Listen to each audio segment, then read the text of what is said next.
Hey, welcome everyone this evening. Apologies for our late start. We hit a few technical issues as we were just moving into this lecture theatre, but it's great that you could join us this evening. It's really lovely for Brigstow to host an event like this. Brigstow is one of the university research institutes that's really keen to bring people from inside and outside the university together to co-produce new ways of rethinking society and self, and so this is a kind of perfect opportunity for that. So it's lovely to have a conversation between a couple of my colleagues from School of Policy Studies. So Joe Staines, who's a senior lecturer in policy studies. Joe's work is really at the intersections in many ways of youth justice and social care. And then Debbie Watson, who's a professor in child and family studies. And Debbie's work is really around the experiences of kids and their families who are often operating at the margins. And so it's great to have the two of them in conversation with Malik Al Nasir. Malik, it's great that you came to join us this evening. And rather than introduce Malik by me, I thought what we could do is we could get someone else to do it. So we'll just have a short piece that introduces Malik so you get a flavour of who he is. Thank you. Deprivation is in our land, but starvation, I just don't understand. Malik Al Nasir performing with his band, the OGs. Malik was born and bred in Liverpool to a Guyanese father and Welsh mother, but his childhood was disrupted when his family were moved out of Toxteth to a new estate on the edge of the city. In school, you would have the school assembly, they would play the story of Little Black Sambo in the jungle. It was the most racist area. It was, we were being racially abused, we were being attacked on a daily basis.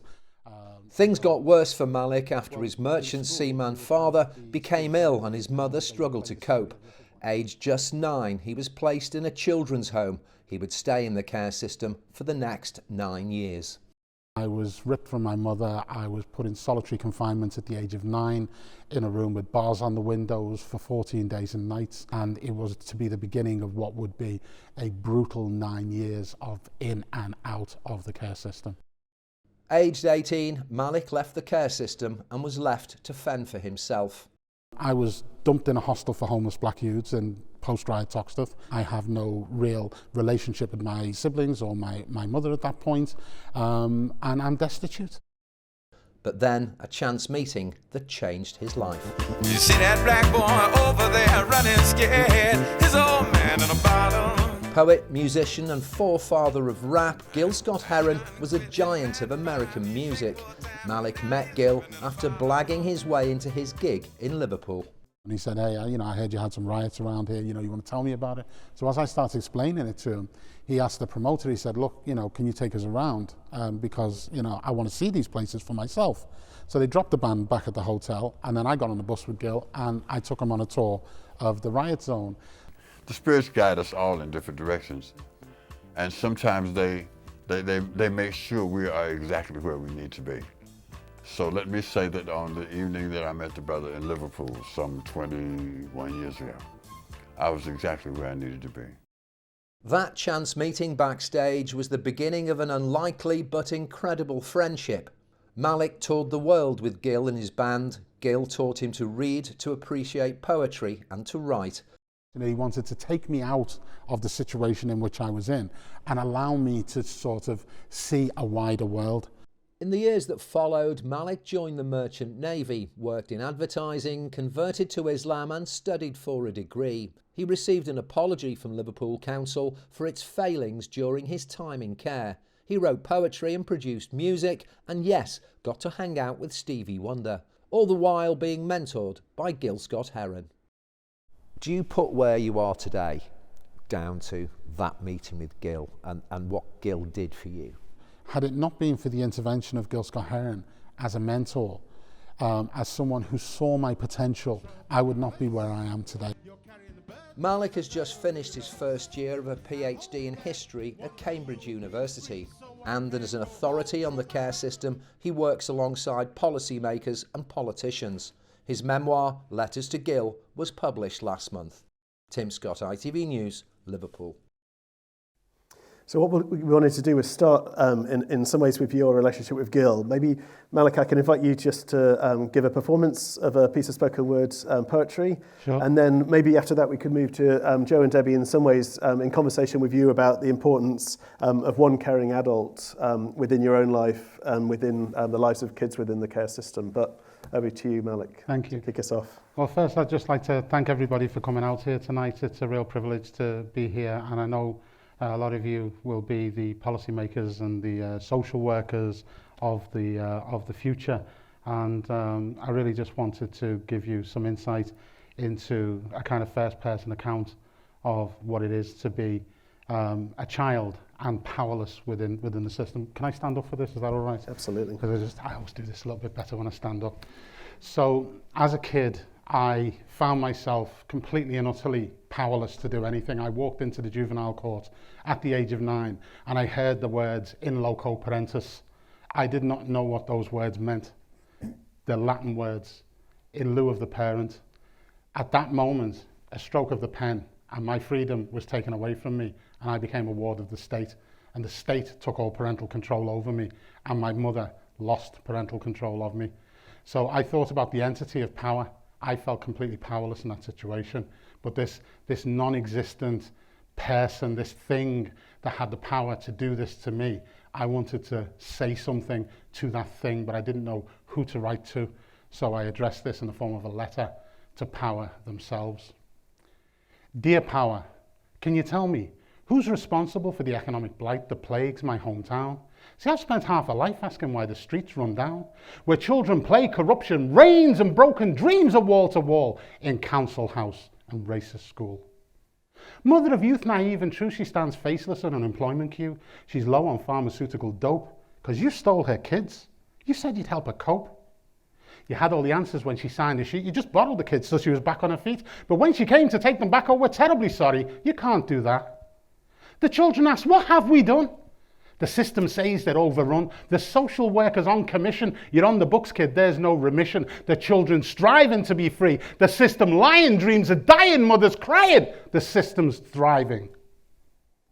Cast your vote, politicians say. To ghetto youth, they're all the same. He asks, what have they done for me? It's still the same, and I'm 23. I try to work. Who'll take me on if I'm from the ghetto and my skin is brown? So I move away to where it's at. Will it take your soul if that's all you've got? See, there's always a market for a tender soul from a broken home with a dream that's bold. Will they make you up like a living doll, then break you down when you discover what's wrong, then groom your mane and comfort your pain with false emotion, exploit your devotion. When they burned you out, your heart's ragged and torn and you're cursing yourself, and the day you were born, they just throw you back to the gutters of strife. At the end of the day, hey, it's only your life. So you're back on the streets, but who wants you around? You traded your soul, they say, pound for pound. You're not the same guy you used to be. You're no longer welcome, as you can see, so pack your things, why don't you go? Don't call on people you used to know. So you're back at the start, potential fodder for jail. See, the system's laughing if they make on your bail. Because it don't really matter if you win or you lose. The solicitor earns, and the barrister too. And the judge will decide just how long you'll be used, because the wardens make money, the judge does too. And society is protected from the threat that you pose, and the system will thrive as the industry grows in a guise of free enterprise and justice. Indeed. See, I'm no longer deceived, because I know your power and I want a reprieve. Thank you.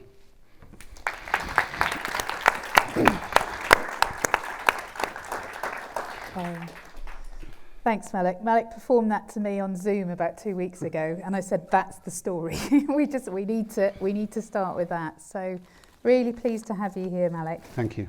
I wanted to start thinking about that notion of one caring adult. You know, social work practice, in social work research, you know, that idea is really, really embedded now in social work practice, not in the 1970s, clearly. And I guess my question is, you know, there were lots of adults in your life, as a 9-year-old going into care, as the 15-year-old in care, as the 18-year-old emerging from care. Why weren't they the Gil? Because they were there as, like, the same as, like, staff in a warehouse would be there looking after packages. You know, children were being warehoused. I sued the council for my time in care. I spent 10 years in litigation. And I looked at every aspect of the statutory framework, how children were supposed to be cared for. And then I juxtaposed that against my own experiences of what that meant in reality. And there was just an absolute disparity. There were polar opposites. And I have to say that had there ever have been an intention in those who were working within the system to nurture the potential of the children, there would have been completely different outcomes. But that was not the rationale. There were residential social workers who had homes on the premises provided by social services. They had second homes off the premises that they were renting out and deriving an income from. And they had quotas to maintain within the homes in order to be able to make sure that there was a certain staff to pupil ratio in order to maintain their jobs. Their entire commercial, economic well-being depended on maintaining the numbers in the homes. So a child was entitled to a case conference every 6 months. If you had a case conference and the case conference said, okay, you can be released, you could be released, but if they released the kids after the case conference and the numbers dropped, they reduced the staff. So then the people had to move out of their housing and then they would have to close units and so on. So they couldn't do that. So they had to maintain the numbers. Now this is not, I'm not being anecdotal here. This was told to me by a member of staff after I left. And I said, why was it case conference after case conference after case conference? When I did everything that was asked of me, why was I not being released? He said, we had to maintain the numbers, otherwise we lost our jobs. So this is why I'm saying, in the poem, the social workers on commission, you're on the kids, the books kid, there's no remission. And the children striving to be free, the system lying, dreams are dying, mothers crying, the system's thriving. It's a business. When I came to do the research into my own case, I just went into the City Library in Liverpool, and after 20 years, everything goes on public record for disclosure. So I went through and I extrapolated every single document I could find from every social services committee, every subcommittee, juvenile panel, every council chambers, meeting, minutes from meetings, and I stacked them all up, and I spent months literally going through them and taking out anything I could find relating to any home I was ever in, or any character I ever met, or any incident that ever happened that was, related to the issues that I was suing for. And I extrapolated it all, and then I compiled it and produced a 42,000 word report with, footnotes and bibliography and all the rest of it, and presented that to my lawyers and said, look, this is how these places should have run. This is how they actually ran. What do you think of this? And the first thing my lawyer said to me is, it's inadmissible. He said, you can't use it. He said, it's not part of your statement, it's just inadmissible. Until we got it to a QC, and the QC said, you've conducted single-handedly a public inquiry, and it's competent, and offered me a pupillage in his chambers. So, when I looked at the information, the documentation, there was one particular document in that research that stood out, and that was a budget from the 1970s. And in the budget, it had all different, lines you have in the budget, and one of them at the bottom, it had units of output, children. Units of output, children. Let that sink in. I was reduced to a unit of output in a budget. Okay? My research now is on slavery. And I'm looking at slavery and plantation records where slaves are being quantified in financial terms as products. The children in the care system were reduced to a commodity. We were commodified, and budgets followed us everywhere we went. So when I was moved from one institution to another institution, you're not moving a child, you're moving a budget. Okay? So the people who used to get the money for you, now there's someone else getting the money for you, and someone else getting the money for you, and someone else getting the money for you, and they have a vested interest. But those same people are the ones writing the reports on you. Those same people are the ones who determine whether you're free or whether you're captive. Those same people, in many cases, are the ones who are physically abusing you, and in other cases, there was cases of sexual abuse. There was a whole range of different forms of abuse that were going on in these places. In my case, there was the addition of racial abuse. And these are the very people who are writing the reports to make that determination and are capitalizing as well. So if you're talking about someone who has the power to adjudicate as to whether you stay or go, they're getting paid for you simultaneously, that would be, in any other area, that would be a clear conflict of interest. But in this, it's not considered a conflict of interest. And they did what was in their own financial and economic interest. And that's the beginning of it. That's before we get into like the farm that they used to run and the vegetables that we used to cultivate, that they used to sell. while we were supposed to be in school, and we were digging trenches the size of a football field to plant potatoes, or smashing rocks with hammers for, you know, something about the length of this with hardcore into small gravel pieces so that they could put a concrete foundation to build the greenhouses to cultivate tomatoes, which they sold to the public and kept the money. So Malik, can I take you from there to that encounter with Gil? And we kind of heard about the encounter up here. Chance encounter, blags his way into a concert, blags his way to backstage to meet the great Gil Scott-Heron. We can't give every child in care a Gil Scott-Heron, can we? Gil's transformed your life, absolutely transformed your life. But what, from your experience, are the principles that we should be focusing on? How do we kind of build on this story? How do we help children in care now? See, Gil himself, his father played for Celtic in the 1950s, so he left America and went to Scotland. So Gil was then in a single-parent family. He was a young baby, and his mother was in Chicago, and she worked. So she took Gil down south to his grandmother. And his grandmother, Lily Scott, she raised him along with her own. And she had them down-home Southern values, and one of which was, if you could help someone, why wouldn't you? This is a very simple woman living a very simple life with very simple values. If you could help someone, why wouldn't you? That very value that was inculcated in him by her is what made him do what he did for me. He had no duty of care to me. He was not in loco parentis. He was not being paid as a fosterer or, you know, to adopt me or any of that. He was spending money from his own pocket. He was paying for my flights. He was taking me on the road to the band. I would ask him, what do you want me to do? He's like, whatever you want to do. And I'm sitting there thinking, what does he want from me? Do you know what I mean? I'm like sitting on the bus with the band. We're like flying off to do a gig in Stockholm, you know, and I'm getting fed, and I'm thinking, what do I do? And he was like, look, I said, what do you want from me? You know, everyone wants something. What do you want? You know, I'm waiting for the quid pro quo, you know what I mean? As Donald Trump would say, there was no quid pro quo. But in this case, there actually wasn't. In Donald Trump's case, of course, there was. But, you know, he said, I just want you to be successful. So if you boil it right down, you distill it right down to its raw essence, you're talking about someone who's got a down-home Southern value. If you could help someone, why wouldn't you?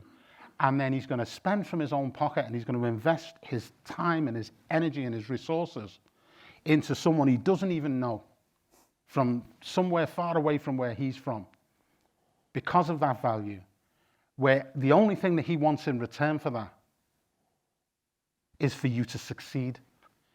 And what he did when he told me that was he placed a responsibility upon me in order to succeed, to the point where I went out every year, and all I was trying to do was do something progressively so that I could go back to Gil and say, since the last time I saw you, Gil, I achieved this. And every time he came, I'd achieved something else and something else and something else. And I got to the point where it was just like, when I'd come in and say, oh, Gil, I'd just done a master's degree, he just burst out laughing. Because when I met him, I couldn't read. I come out the care system semi-literate, homeless, destitute. That's how I was when I met him. Now I'm doing a PhD at Cambridge with a full scholarship. He's been dead for 10 years. I'm still doing it. So I went from being a net loss to society to a net gain to society. I now make a contribution to society. I come to places like this and talk to people like you. I'm doing one tomorrow night in Cambridge University. I was doing one 2 weeks ago at Liverpool University. I'm organising symposia. We're bringing academics from all over the world to do all kinds of stuff. I'm speaking in APPGs and with parliamentary groups. I'm doing a whole bunch of stuff to try and make a social impact, to try and make a difference, to try and bring my story to a wider audience so that people can actually understand that the policies that they make and the manner in which they're implemented, you know, are detrimental in many cases to the people that they're intended to help, simply because people don't have the experience of what it's like to go through that system. People don't know what that policy translates into when it goes into reality.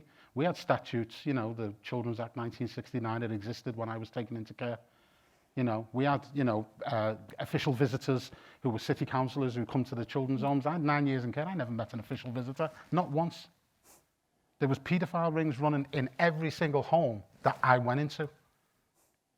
I was fortunate that I was not sexually abused. I was one of few. I was physically abused. There was during Operation Granite, I was one of the kids who was trawled by the police for Operation Granite, Operation Emily, Operation Bugle, Operation Care, which they all consolidated into when they were, you know, trying to, you know, sort of find out the extent of this. And these social workers, residential social workers who were living in these, you know, accommodations being paid for by social services to look after these kids were raping the kids. And in my case, they were beating me because I was seen as a tough kid from the streets. I could take a beating. So therefore what they would do is they'd target the kid who come in and his file said that he'd already been groomed. And then they would want to rape him that night. So I'd just be sitting watching the telly, and next thing a fist would come flying out from nowhere. I'd be smacked and then booted from one end of the room to the other, and by the staff, not knowing why.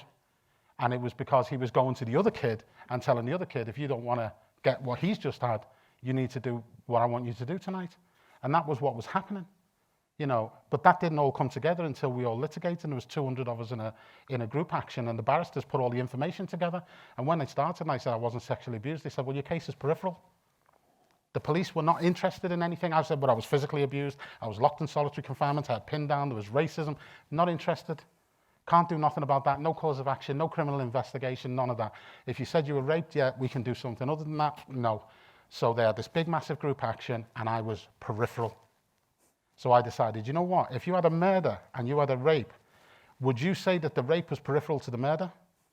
No, you would treat them as separate causes of action, but there was a move by the system, you know, to consolidate everything because it was more cost effective for the solicitors to run group actions than run individual cases. It was more cost effective for the legal aid board to manage the cases, and it was easier for the police if they had everyone in class actions.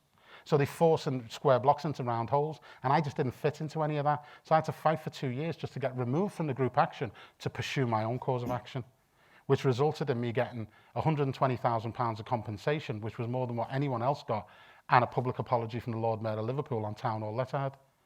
You know, and my case was brought to the High Court. They tried to relegate my case down to the county court because they feared that if it went in the High Court, that it would establish legal precedent. And they didn't want that, because what they were doing with most of the cases was managing them between the council and the solicitors to ensure that everything was settled out of court, so that there was no binding precedents through the High Court, so that the law would not be affected in any way by these cases, and everything would be dealt with behind closed doors. Because if the case is settled out of court, then the details of the settlement are never made public, and there's no admission of liability on the part of the authorities. So these are the kinds of things you're up against. Now, I'm a kid, 9 years of age with no power, going through this system. I'm sitting here today being able to tell you all this stuff because this is my lived experience. Can I jump in there? Sure. So you're a 9-year-old, just been pulled away from your home. You don't understand what's happening. Nobody's telling you why you've been put in solitary confinement. You know, you escape. You escape from several children's homes. That's the first thing you would do. Malik was a great escape artist. He escaped lots and lots of times, tried to get home, got there, social workers waiting for you. Well, escort officers, off-duty policemen. Yeah.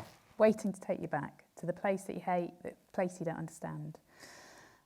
What I want to do now is we're going to cue a film from one of my projects. So we're hoping tonight to kind of take Malik's experience, 40-something years ago? I won't kind of get 70s. beyond that. In the 1970s. To the present day, but also then to start thinking about the future, and particularly in the context of the independent care review that's happening at the moment.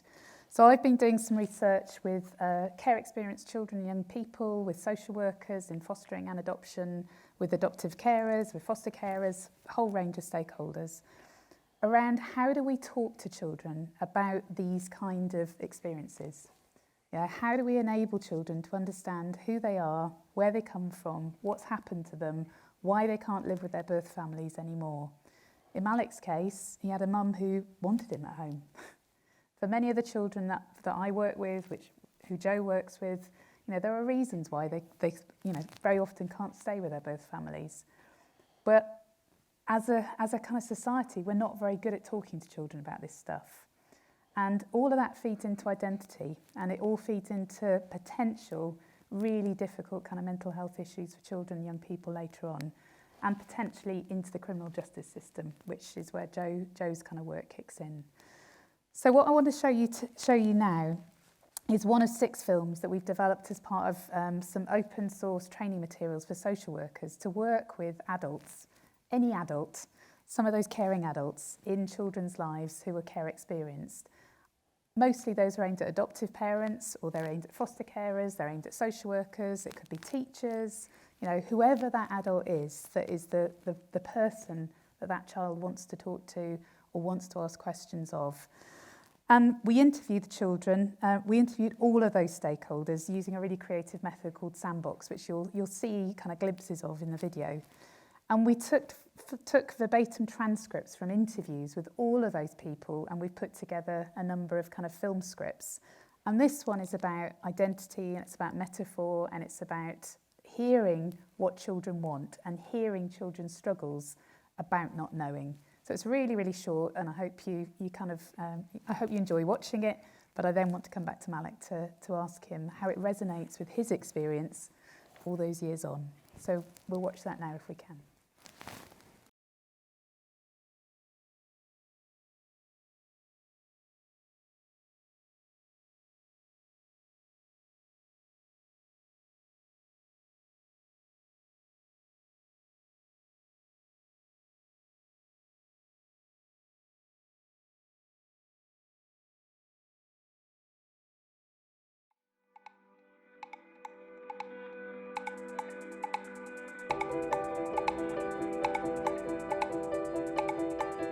My mum says my feelings are like a mountain, and like when I can't control them, there's an avalanche.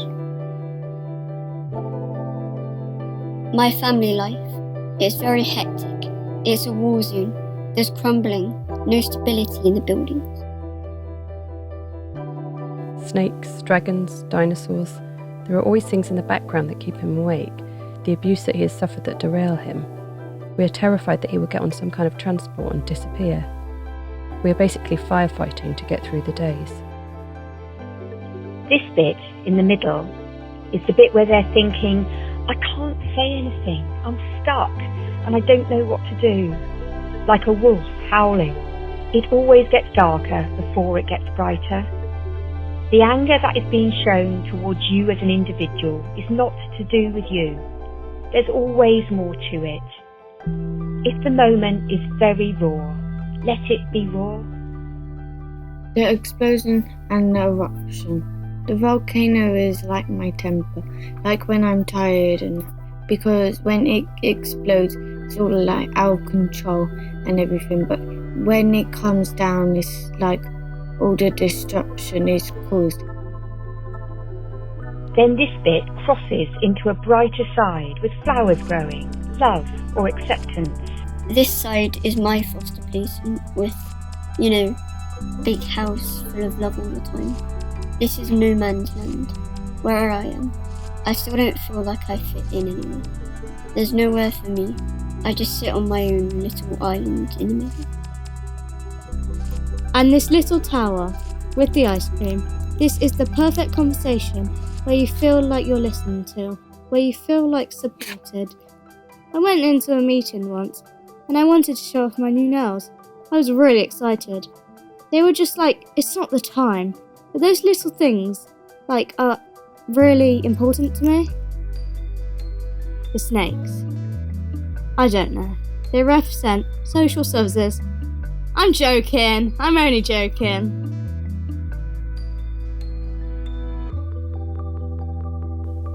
There are so many different agencies involved, so all the different kind of players who all have their own views about what should be said and when and how to do it.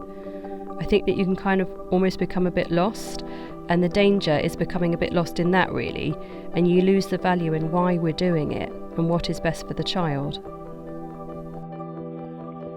You can hope that people, social workers, foster carers, adopters and young people can manage difficult conversations.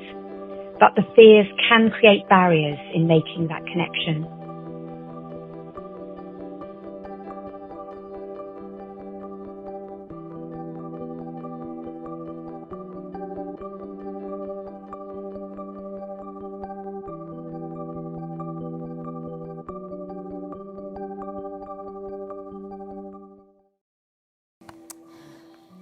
So there you're hearing from children, the children's voices in that are children about the same age as when you entered the care system. And watching that, Malik's not seen that previously. So I'm really interested in, so many years on from your lived experience, hearing those accounts now. What's your kind of response? What I'm hearing is trauma, and that powerlessness. Someone talking about they went into the meeting and they were all excited because they thought, them being in the meeting was going to bring something about. But people say, no, it's not the time. So then I don't know how many of those I went to. Usually the social worker never turned up. I had 2.5 years where my social worker never turned up and no decision could be taken at a case conference because they never turned up. And when I got to the stage of asking, using that as a cause of action in my case as negligence on the part of social services, we subpoenaed the social worker to write a statement in her defence. And she wrote in her statement, I have no recollection of this child, but according to the file, it would appear that I was a social worker between 1976 and 1979. And I said, I rest my case, I was a case file on your desk and you don't even know who I am. And as the child, I'm sitting there thinking, my social worker's going to come and they're going to let me go. And it's almost as if you've got an indeterminate sentence. Even someone who's committed a crime and goes into prison, they know you've got 5 years, they can get out after 2.5, they're suitable for parole or whatever. They've got a definite date, they know they're getting out. You go in and get a care order at 9. You could be, I was told I was going into care for 1 night, then it was 6 weeks, then it was 6 months, then 2.5 years later, I was like, I've had enough. I just rebelled completely. I went nuts to the point where they threw me out. That's how I got out. But then I got out with the wrong attitude and went on the streets with the wrong attitude. And then 5 minutes later, I was back in again. So, they were perpetuating these situations because of their inability to really understand the child. And what I'm seeing here, is a kind of just a repetition of that. As if they've learnt nothing during those times. And also, the other thing that stands out for me from that is the kind of the metaphors that are being used. Monsters, dinosaurs, volcanoes, eruptions, explosions. Everything is really dramatic and traumatic. When you think of any one of those things in isolation, it could be the cause of post-traumatic stress disorder. So when you think of a kid who's using multiple metaphors and every single one of them is denoting something tragic and devastating and destructive, how much resilience do you expect a child to endure before somebody intervenes to make it stop? Thank you. I'm going to change focus a little bit, and then we've got an excerpt of the book coming up as well. But creative expression and creative outputs have been really, really important in your life. Mm-hmm. And in my work, I'm hearing this with children and young people all the time. If you can't talk to a child, do something with them. Sit alongside them, do a painting, take them out and do some rock climbing with them. Be there with them, be that person alongside. And for you, it was poetry and music. We've heard some of your poetry already.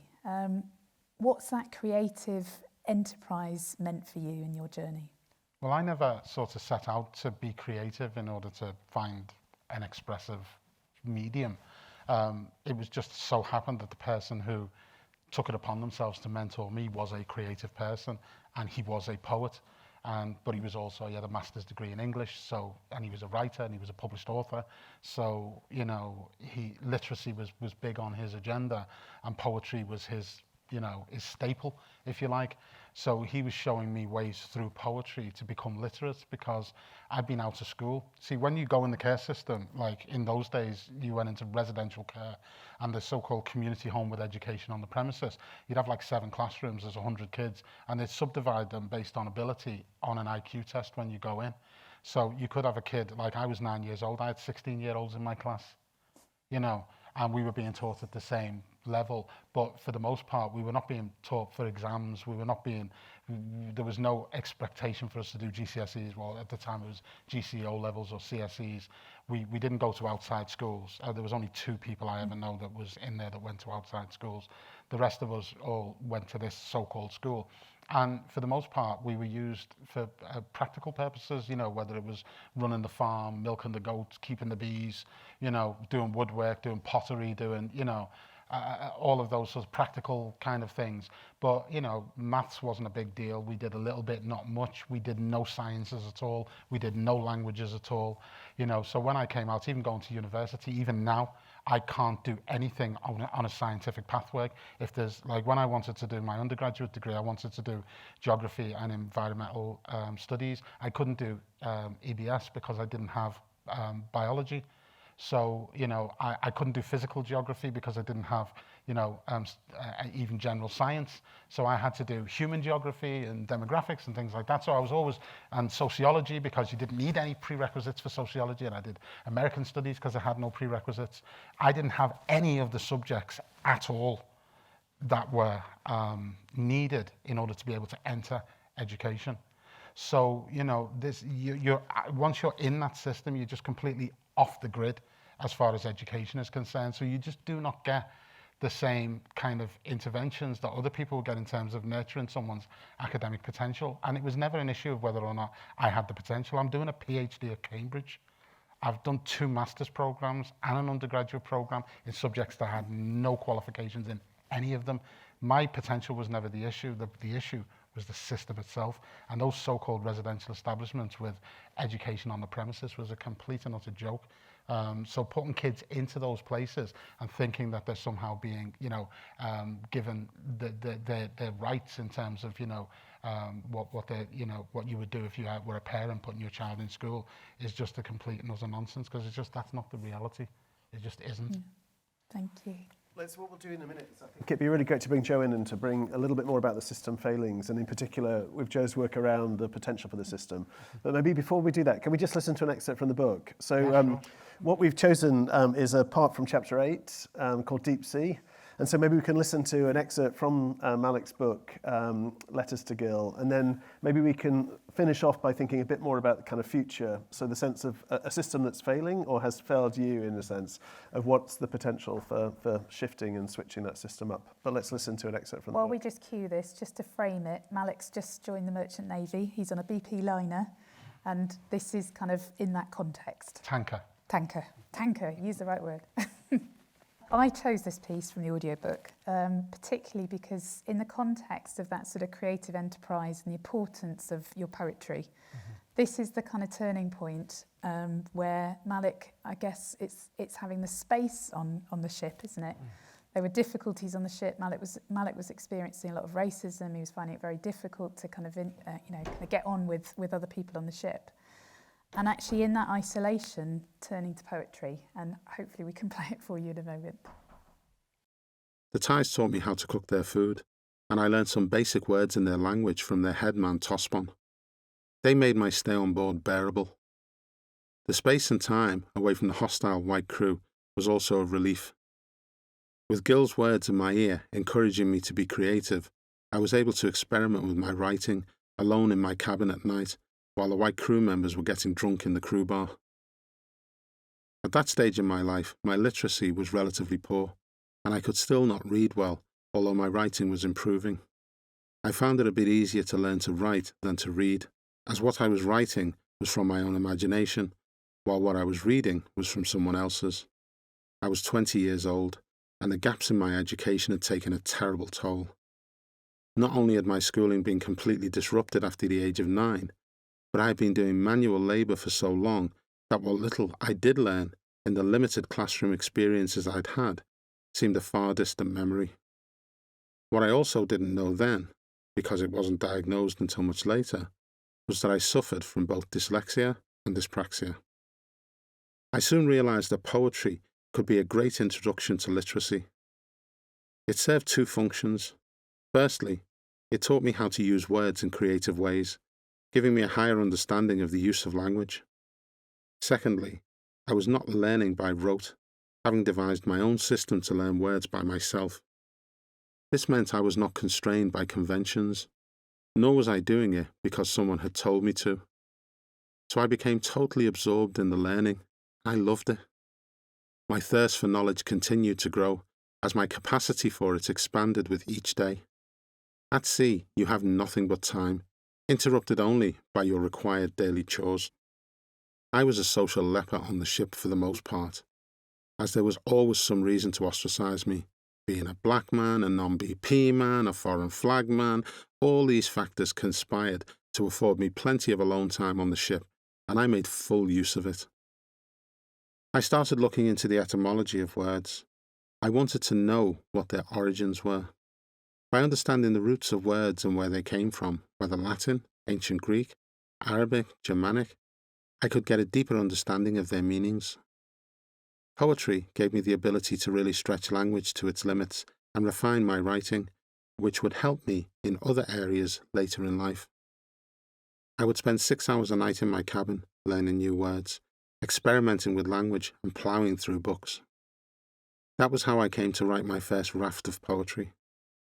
One of the things I'd always dreamed of doing was going back to the ancestral origins of all black people, and this had finally been my chance to visit Africa. One of the first things I wrote was about this experience and this mighty and mysterious continent. It didn't quite happen for me in the way I'd hoped on that first trip, but I came close. When we dropped anchor off the coast of Angola in Cabinda, at last I could see it. I could smell Africa. There was a mist on the horizon from which the mountainous coastline protruded. In the crisp morning air, I waited to glimpse a light through the mist.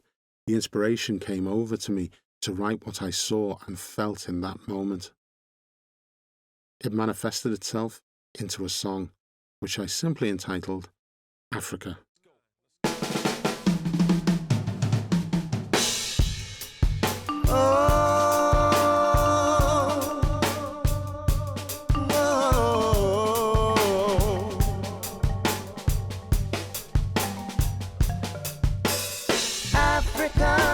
Your misty morning, hear my heart is begging, I'm calling. Africa, won't you shine your light for me?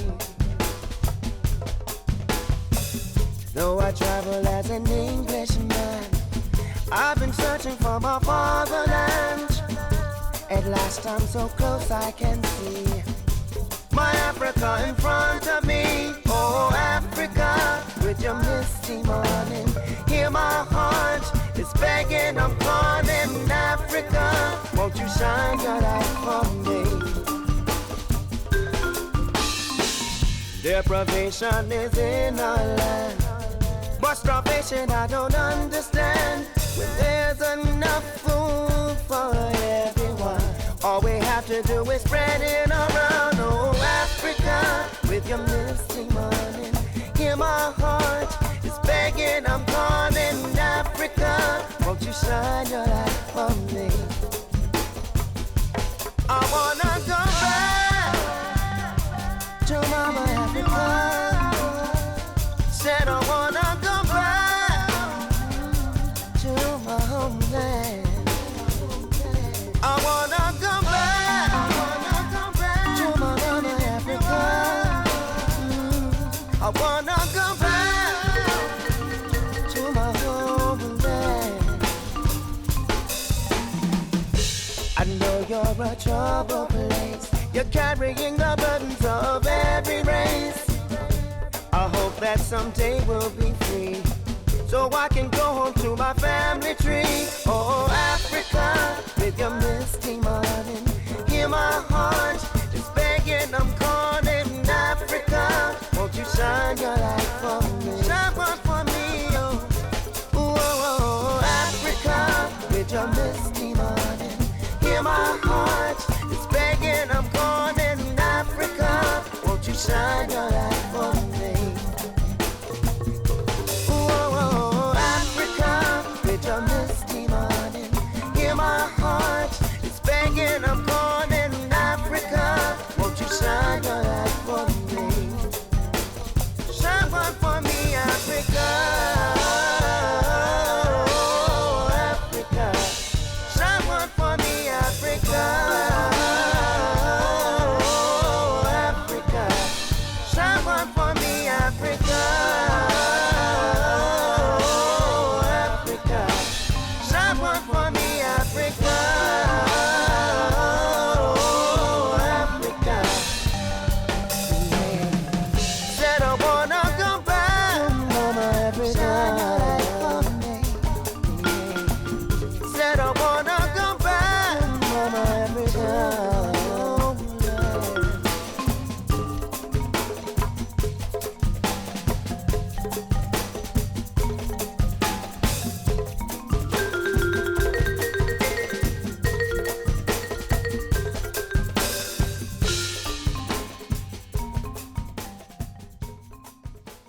So we wanted to move now into a bit of a kind of like future thinking. Oops, sorry, we'll just finish this bit. We wanted to move into, we'll cut it there. We wanted to move into a bit more future thinking about the kind of next stage of the care system. And maybe to invite Joe to do that, please do join the conversation. There's a Slido channel open. So if you go to Slido and do 419422, then add any questions in and we'll make sure we add them in at the end to Malik. But Joe, over to you. Great, thank you. Obviously, the publication of your book and this evening is really timely given the independent care review.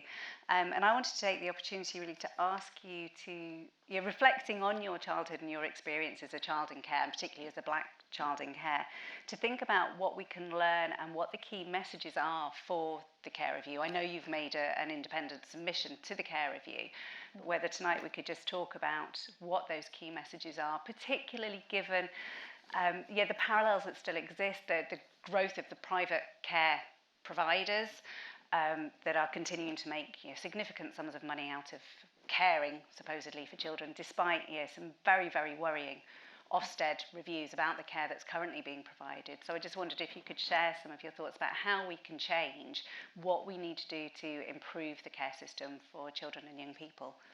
Yeah, I think that there needs to be root and branch reform of the care system. I'm not going to sit here today and say I've got the magic formula of what to do to resolve all the issues, but what I would contend is that the viewpoints of people like myself who have got the first-hand knowledge of the implementation of the legislative framework or the policies translate into in terms of real lived experiences of children in care, that our voices are relatively absent. Now, I say that with a degree of caution because, within the context of the care review, they are actually going to people who are care experienced and saying, can you give us, opinions, and you can, feed into it. But I only came across it by chance. It's not something that's been out there widely, publicised, and I think the parameters of the actual review itself are quite limited. I think it's only got like a year, and I found out about it from a fellow poet and friend of mine, Lem Sisse, who does a lot of advocacy work for children in care. And Len was like, are you aware of the care review? And I was like, no. He said, you really need to feed back into it. And when I got the interim document that had been produced, I think I had about 3 days before they were due to close the thing by the time I found out about it. And I managed to, quickly go across the summary documents and so on and feed back some core things that I thought really needed to be in there, which was then reflected back in the feedback. But the remit of these things often, I think, is almost like a kind of a white elephant. In order to be able to justify whatever legislative changes are going to be done, where there is a requirement for public consultation, these exercises are undertaken. Oftentimes they are literally just paper exercises to say we consulted widely, and then to give a list of the people who they consulted with to justify then going ahead and doing what they were going to do anyway. I was sort of fortunate, stroke unfortunate, to be in a Zoom with a parliamentarian recently, because at Cambridge we have APPGs and all that kind of stuff. We access ministers and senior civil servants all the time. That's part of the privilege of being in a place like Cambridge, which up until recently we wouldn't have been able to be. But since I'm in there and I have that access, I use it. And this particular individual who sits on the committees, that deal with childcare, child social care, was talking about the reintroduction of secure residential accommodation on a kind of a large scale for children. And I'm sitting there thinking, this care review consultation is going on. The word secure doesn't even appear in the terms of reference. Yet here you are already predetermining the outcome of that and looking for a rationale to reintroduce the secure accommodations on a wide scale that were closed down in the 80s and the 90s because of the rampant abuse scandals that were going on in them. If you don't learn the lessons of the past, you run the risk of making those mistakes all over again. But what they're doing now with breaking up the groupings of people who need to be, for instance, in secure accommodation into these tiny little private sector things, is they're making it impossible to monitor what's going on. Because I could have a house with 6 bedrooms in and say, I'll take, 3 kids who are on, whatever these protective orders are that they make for these kids from the courts, and I can charge, £200 an hour, and we'll have 24-hour care, and we'll do whatever. But the reality is, this kid's just in a house with some people off the grid, outside of the framework of being able to be really properly monitored. And God knows what could be done to that kid when they're in there from either the people who are supposedly managing them, most of whom are on minimum wage, and being drawn from the kind of lowest, most untrained echelons of society, or in fact in many cases from other people who were put in there. I saw there was a film that was done about someone who had been murdered by another person who was in there, and his girlfriend had been campaigning to try and get him out of there because the guy who he was put in there with was a killer and was threatening to kill him, and then he killed him. And then the girl was like, she's 18-year-old, the girlfriend's like, why? Because no one was listening, and you go off the grid, you're in these places which can't be monitored. But then if you get these mass places, like they used to have the detention centres and the bore stalls, places like Red Bank and Menlove and these other places, Wood End, where Lemsisay was, and then you have people being contained, locked behind doors in places where they have no voice, where they can't get the message out. And when you get people in there who wish to abuse people, they have the power to be able to do that, whether it's physical abuse, sexual abuse, racial abuse, any other kind of thing that they want to do, because there's no recourse for the people for the kids within the system to be able to be heard outside. And there's a preconceived notion that if they're in there, they must be naughty boys and girls, so therefore they're not to be believed anyway, because, they would say that, wouldn't they? Because, we were classed as the naughty boys. I was like in a naughty boys home. I never did anything naughty. I wasn't like, I'm not saying I never did nothing naughty. I probably did. But I'm saying, I hadn't committed any crimes. I hadn't been convicted of anything. But there were kids in there for arson and, burglary and car theft and all kinds of other things that they'd done, and they were being put together with me, and there was no distinction between kids who'd committed crimes and kids who'd come from familial breakdowns. So you're going in there and you're getting a criminal education, because everyone around you is a criminal. So they're teaching you how to rob a car, or how to shoplift, or how to take drugs, or how to do whatever. So you create these institutions which then are the breeding grounds for the criminals of the future. So what I'm saying is, you have 2 choices where children are concerned. You either make positive interventions in their lives at critical junctures that will have positive effects for the rest of their lives, or you make negative interjections in their lives, or interventions in their lives that will have the negative impacts which will last forever. And the system always chooses to go for control, constraint, contain, warehouse, and then abrogates its responsibility when they hit 18 and just throws them on the street and expects them to just get on with it. And then you find then, like that report showed, a disproportionate amount of the prison population, I think it was 37% of the prison population were in care. And you were mentioning the numbers of girls and women. So it's double that. Yeah, up to 60% of girls and women in the justice system have had care experience as well. So the piece of research I'm doing at the moment with colleagues at Lancaster and Liverpool University, looking at experiences of care experienced women who've ended up involved in the prison system. And I'm just thinking there about you talking about, at 18 being abandoned, and many of the women that we've been talking to in prison saying they felt very similarly, that they were abandoned at 18, if not younger, and left very much to fend for themselves. So I just wondered what are your ideas about how do we continue to provide care for children and young adults who are moving into independence from the care system? So I go back to that whole thing, those Latin words that were uttered when I entered the juvenile court at 9 years old, in loco parentis.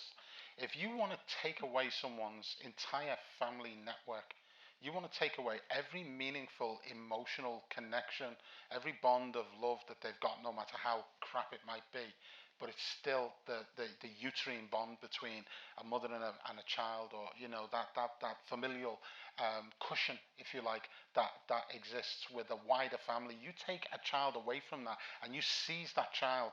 You literally seize that child legally, and you take all rights of parental control over that child, to the point where everyone else related to that child now has no rights whatsoever. Okay? You've broken all those bonds. Those children are going to grow up without their aunties, their uncles, their cousins, their brothers, their sisters, their parents, all of the wider network that you all call upon. How many of you would go and see an uncle if you wanted a job, or an auntie if you wanted some help with something, or, you know, go and talk to your nan because you're buying a house and she's got some money put by and they help you buy a house or whatever. You would go to people for these things, or someone who you know in your family who's been to university to help you write your personal statements or whatever. You know, you would go to these people, you would have these people within your network because you've already formed bonds with them and relationships with them over time. When the state steps in and goes in loco parentis, they remove all of that. They tell the entire family, you no longer have any say in any of this now. We're in control of this now. But then at 18, by default, they flip a switch and abrogate entirely that responsibility and leave you to your own devices. Your family wouldn't do that. But if you're in a situation where the family's gone, where you've had no relationship with them, where you haven't grown up with them, you know, I used to go home periodically. I felt like a visitor. I was treated like a visitor, like someone who popped around every now and again. I was never treated like a family member. I still not. You know, there's that relationship, those formative years. Once that bond is broken, it's gone forever. It never comes back. So when the state takes on that responsibility, it's a lifelong responsibility. You don't abrogate it at 18 because of some legislation. And you have the power to change that legislation, but this is at the heart of it, the root of it, the supremacy of Parliament. The Parliament has the right to make or repeal any law, no matter how abhorrent. They legislated for slavery and made black people property. It was legal. They can do anything with Parliament as long as they have this parliamentary maxim. So if they can do all this bad stuff with parliamentary supremacy, why can't they do something good with it? Why can't they make a lifelong commitment to children once they've taken away those children's family? Some children need to be taken out of family situations because, you know, it is detrimental to the child. In that case, you are taking the status of that parent. Have the same responsibility that the parent would have for a prolonged period of time. When that child comes to go to university, help them to go to university. If the child comes needing help with employment, you know, help them into employment. They've got the Care Leavers Covenant now that they're doing as well. I met the guy who's running that from the government, and they're getting companies now to make these covenants to say that they'll take X amount of care leavers and things like that. I think it's a brilliant initiative, but it's not widely known about. It needs to be rolled out. More people need to get involved. Big companies, corporate social responsibility, to say we'll take a quota of people from care. You know, the civil service have taken some in as well, which I think is brilliant because it gives them an opportunity to get a job, because when you come out of the care system, you're unemployable because you were in care. Because the first thing an employer asks you is, what school did you go to? List of institutions. Sorry, doesn't wash. No employer wants you. You're unemployable. So you need to have these interventions, and somebody needs to take responsibility to give you them interventions. In the absence of those interventions, those positive interventions, the only thing that's going to happen is you're going to look for those role models and you're going to find them on the streets. And then they're wondering why these kids are in county lines. And then what's the answer to that? Oh yeah, well, we'll just warehouse them. We'll create more institutions and lock them up again and keep them for longer. And then they pump them into the prison system. They're persona non grata in that system for however long. And then taxpayers' money's being funneled in. You've got your Centricas, your G4S's, your Sodexo, and all these other private companies with shareholders who sit in Parliament who are making all the money off these things. And then you've got the prison pipeline, or as they call it in America, the prison industrial complex. But it's only being fed with the poor and the blacks and the immigrants, so who cares anyway? That's why I said, you know, at the end of the day, it's only your life. Which brings us back to the poem at the start, in many ways, Malik. What I'd love to do is just finish with a few quick-fire questions, if that's okay. Sure, so we've got a bunch of questions from people here. One question was about writing, and there were two questions. One was about the poetry that you write. Is it mainly for yourself, or is it for an audience that you want to make aware of the care system? So that's the first question, is on poetry. Second question is on the book. In the process of writing the book, did you learn anything new about yourself? So in a sense, who do you write for, and what's been the experience of writing poetry and writing the book? Okay, so I never wrote poetry to be a poet. I had no intentions of being a poet. When I wrote the poetry, I was doing two things. One, I was trying to learn how to use language to become literate.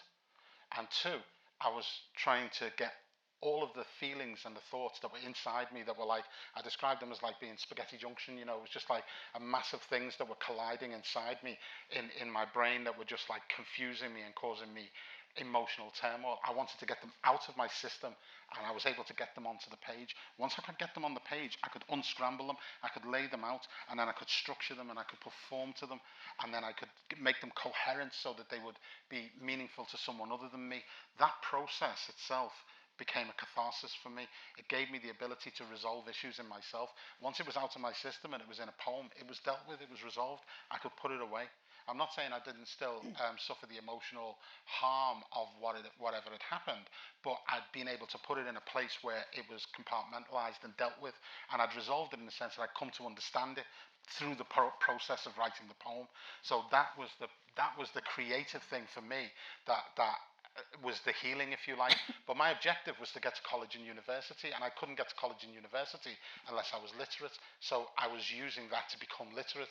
All that etymology and the stuff that I was doing, it was all to get literacy so that I could get to college and university, because then I would learn the research methods that would allow me to research my own case, to sue the council and get justice, which is what I did. So all of this was being, see, I've achieved all this stuff, but it's all being driven by what was done to me. And I would have loved to have really understand, like, what would my potential have been if I'd have just been able to be a normal kid, like, just be nurtured and treated with love and care and, like, just respect and dignity, you know, and listened to, and not, like, racially abused and not battered and not locked in solitary confinement and not ripped away from my family. Like, what could I have achieved? What could I have aspired to be? And it's hard to know what that would be, because I never had any of them positive interventions until Gil Scott-Heron came along and plucked me out and went here and gave me space, just a space to just be who I am and then to explore it. But I didn't want to be the person who is, you know, a product of everything that happened to me. I wanted to be the person that I just would have liked to have said, you know, I'd like to be one of these when I grow up, and gone off and been one of them. Maybe that would have been lovely, but it was just never to be for me. And I don't think it's to be for many people in care. When you were talking about the statistics for the girls in care, we were talking before, and a lot of those girls had been abused, and they made disclosures to you, didn't they, about abuse? So everyone's looking at them as like, this girl's like, she's trouble, she's a problem. You know, you're talking 60% of these, or 67% of these female prison population are all being in care. But how many of them were abused in care and didn't disclose?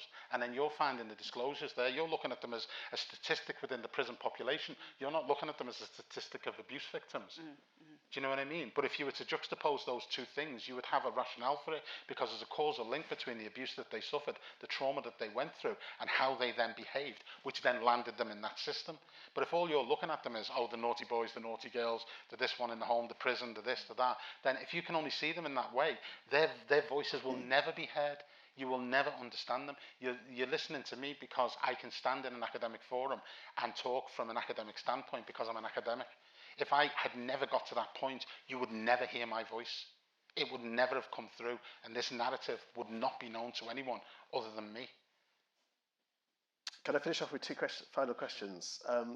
A question about, because you mentioned abuse, and it was a question about your thinking about the call for reparations for those abused in care as children, and in particular also about protected characteristics for those in care as children, your sense of that, of those two issues about protected characteristics and reparations. Well, the issue to do with reparations, you know, I mean, obviously we were, you know, breaking ground when we started the legal cases, because first of all, we were out of time, statute limitation. You know, if something happens to you, you've got to make a case within 3 years. If you don't make it within 3 years, you're time barred by limitation. So that was the first thing. So we had to get past statute limitation. So then it was a question of, you know, well, we were children when it happened, so we had to go to the courts and get the courts to acknowledge that, you know, it should run from 3 years from the time you were a child, you know, so from 18, so then you have to bring case by 21. Most of us were already over 21 at that point, because there's historical abuse things that had, you know, come up through a police investigation years later. So we had to then campaign to get legal aid to bring a historic case, because no one wanted to give us legal aid, because it was, you know, it was untested legal ground.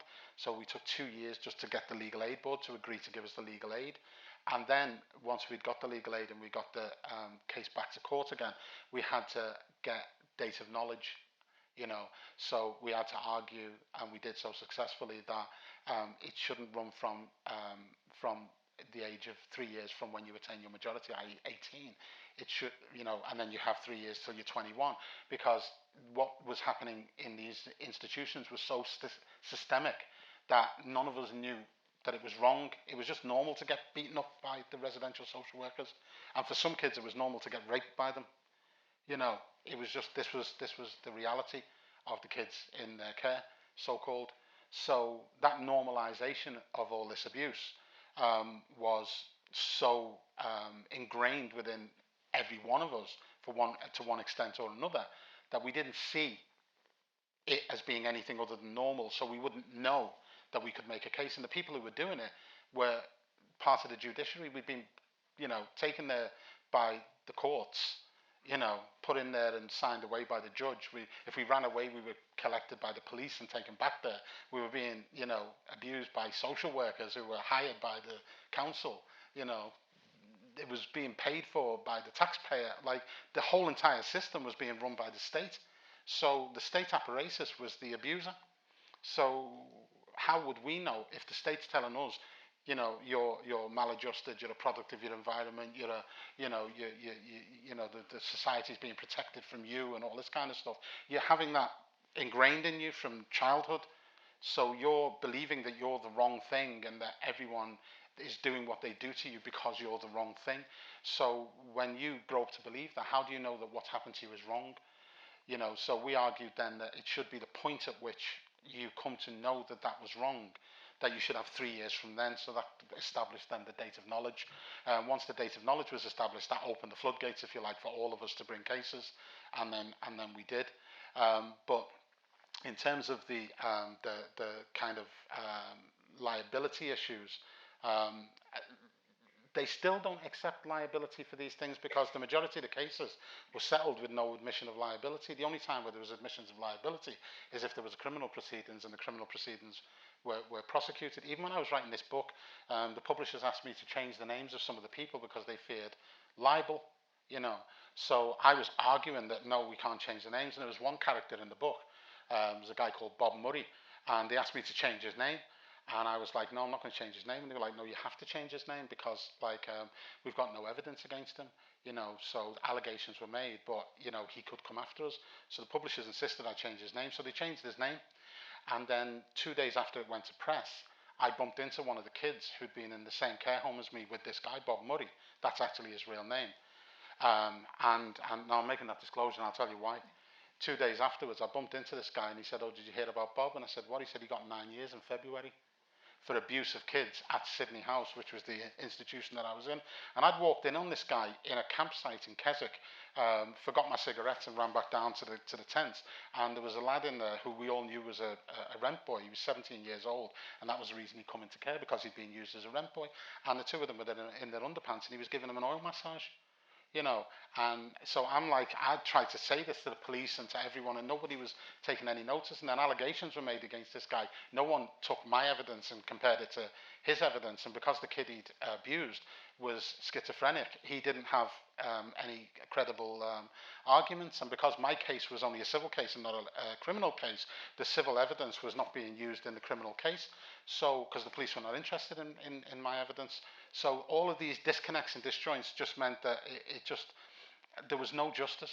Do you know what I mean? So these kids, ended up going for years believing that they had no case, when effectively they would have had a case if it had been looked at in the proper way. But again, the statutory framework was the problem. It was what was stopping people from being able to, join all the dots together, if you like, as to what was really going on in these institutions, and prosecute people as they should be prosecuted. And it goes back to that same thing again, of the children not being heard, not being listened to, not having a voice. And everyone sort of thinking from the outset that the child is wrong, that the child is, criminal, or that the child is the prison person, and not ever understanding that actually that child may have valuable evidence to stop something, that is systematically failing. But if you don't ever delve into why that person's there, or what their reality was, or what their story is, you would never know that. And that's why I'm not surprised with seeing them figures, particularly in the case of women, because obviously the abuse was endemic throughout the entire system. One last question, and this is a question for all three of you. So this is like quick-fire question, quick-fire answer. So what's the one thing that you would change in the care system to truly contribute to the personal development of those within it? So maybe just, I don't know who wants to kick off with that. Positive interventions. One just thing. Positive interventions in the children's lives at critical junctures within the children's formative years. Debbie? I mean, training for those adults that are working with children to actually be able to talk and work and sit alongside children, doing creative stuff. The kind of listening stuff that you've talked about so much. Jo? Stability of placement, stability of people working with them, stability of educational placement. So that anything that's being done with a child is being done over a long, consistent, stable period of time, rather than lots of little short interventions and lots of moves in the system. And the caveat to that should be that there should be recourse for the child, because the last thing you want is someone to be kept consistently in a stable position where everything's going wrong. Yeah, that would be my second point, though. That there's got to be the right stable position where everything is right for the child and it stays there for There's got to be a mechanism for the child to be able to communicate independently without consequences. And if it isn't going right for any reason, for them to be removed to, out of the situation, so that there's no consequences for them. That's where we need highly trained staff who can talk to children and understand children. Yeah. Great, thank you so much to all of you. Sorry for the questions that we didn't manage to get to Malik now. I think there's a chance probably to carry on conversation with Malik. He's going to be signing books, if there's books here. Yeah, the book's just being published, and the whole story to... of my life is in the book. Well, most of it anyway, the first volume anyway. There's another volume in progress. I'm happy to sign books if anyone's interested in coming and taking a copy. Great, so come and find Malik down there. But we should say a massive thank you to Jo. Thanks so much for the conversation, to Debbie, and especially for sharing this film from this project, which I think is just literally finishing. So I think it's almost like a world premiere for us tonight of that. And Malik, just amazingly lovely to meet you. Thanks so much for coming and joining us and for sharing your story with us. And I'd like to thank everyone here for coming tonight, and the Bridgestow Institute, and particularly the Pro-Vice Chancellor, Phil Taylor, for inviting me to come and, embracing this vision and giving me a voice. Thank you, Phil. Great. Thank you so much, all of you. This will be available online, I think. We'll have a recording of this available online, so do share it with others. But let's give them a big round of applause at the other front.